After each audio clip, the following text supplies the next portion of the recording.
everyone, Tony here, Psych'd Baseball Cards. Hope everybody's having a nice holiday weekend. I'm just trying to stay cool here in LA. It's like 108 degrees today outside. It's been in the upper hundreds all week long, and we have another week of it to go. So anyway, today I'm going to show some cards. I realized the other day that I hadn't updated my 1960 Topps Hall of Fame set registry. And so I dug through my cards and found two of them that are slabbed and two that are not slabbed. So, dilemma, do I try to complete the set registry or keep it up to date with getting. I'm not going to get the cards slabbed because they wouldn't grade very high, and it would cost me $60 to slab two of them. So I may just buy the cards already in slabs if I can find them cheap enough, because I've gotten cheap in my retirement age here. And I also have a new Andre Dawson pickup. So let me turn this around and show you what I got. Okay, so the first card I have is for Hall of Famer Jim Cott, and beautiful looking card there. This is one of my cards from my childhood set, and a majority of my cards from 1960 set that I put together were from my childhood. I did have to buy a number of them, probably a couple of hundred, but the majority of the cards were from my childhood, and this is one of them, Jim Cott. I had him slabbed back when I was trying to put together the Hall of Fame set registry for PSA.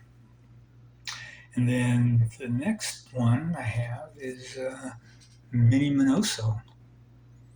And Minnie graded a 8 off center. That's one of the highest graded cards that I had from my childhood. And it's off center, but the card still looks great. And then I have two cards that are raw that I didn't have graded because they weren't in the Hall of Fame when I was doing this set, and kind of forgot about it. And then I remembered, we got these guys that were inducted into the Hall of Fame. So these two I had graded, and then Gil Hodges. This one's in my binder raw, along with Gil Hodges' fourth Game 4 World Series home run that won the game. And so my dilemma I'm having is, did I mention this in my intro? I don't know. But anyway, do I get these graded? They're not going to grade very high, I don't think. This one may, even though it would have an off center on it. This one has some gum-like stains on it. You can't really see them, but you can see them when you shine them in the light. But I don't know. I may just decide to buy them graded if I can get them cheap enough. And then my other cards, I bought this card recently. It's the Hawk, Andre Dawson, from 1984 Donruss. This card, let me show it close up here. I saw this card on TJ Maxx Vintage Cards and Nostalgia, Terry. And I saw this and I go, wow, I really like that card. I'm going to buy it. And so I did. And he had another one that was in 1984, I think it was Dale Murphy, which I may just pick up also. And I saw it, I checked for it on eBay, but I didn't like what there was out there. And it looks like there's two cards that he had that year from Donruss. And the one I liked, they only had one available. And didn't want to pay that much for it. So that's pretty much it. Oh, and since I was showing the Hawk, I thought I'd show my other Andre card. This is from my 1980s PSA Hall of Fame set registry. Both cards are really awesome. I love the Montreal uniform. And, well, I went and did a lot of bio stuff on Andre, so I'm going to go ahead and say he was nicknamed the Hawk. He was given that name by his uncle as a kid because he attacked ground balls and any other balls hit to him.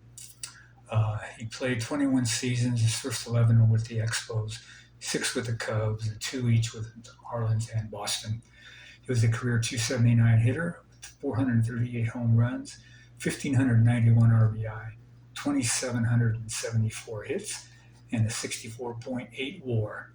He was a Rookie of the Year in '77, 8-time All-Star, an MVP in '87, 8 Gold Gloves, 4 Silver Sluggers, National League home run and RBI leader in 1978, Cubs Hall of Fame. He's in the Cubs Hall of Fame, and the Expos retired his number 10. He was inducted into the Hall of Fame in 2010 on his 9th year of eligibility. One of the main stats keeping him out of the Hall of Fame for so long was his .323 on-base percentage and not playing in a World Series. But many multi-time All-Stars and some Hall of Famers had lower on-base percentages. Cubs teammate Ryan Sandberg campaigned for Dawson's induction during his speech at his Hall of Fame induction ceremony in 2005, stating, "No player in baseball history worked harder, suffered more, or did it better than Andre Dawson. He's the best I've ever seen. I watched him win an MVP for the last place team in 1987 with the Cubs, and it was the most unbelievable thing I've ever seen in baseball. He did it the right way, the natural way, and he did it in the field, on the bases, and in every way, and I hope he will stand up here someday." Dawson was the second player in the Hall of Fame whose plaque depicts him in an Expos logo. First was Gary Carter. Dawson publicly expressed a disappointment with the decision to go in as an Expo, saying it was a little gut-wrenching to find out I would not go in as a Chicago Cub. Dawson's reluctance to be enshrined as an Expo stemmed in part from the breakdown of his relationship with the Expos during MLB's collusion scandal of 1986 and '87, when he claimed the team not only threw him out of Montreal, but tried to prevent other teams from signing him as a free agent. While Dawson played only 6 years with the Cubs, 5 of his 8 All-Star appearances were as a Cub, and his MVP award came in his first year with the Cubs in '87.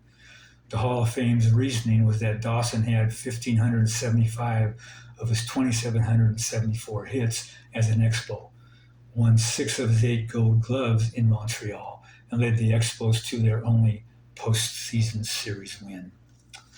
Okay, so there you have it, Andre Dawson.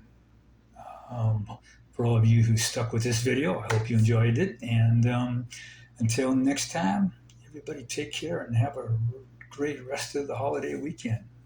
Take care. Bye.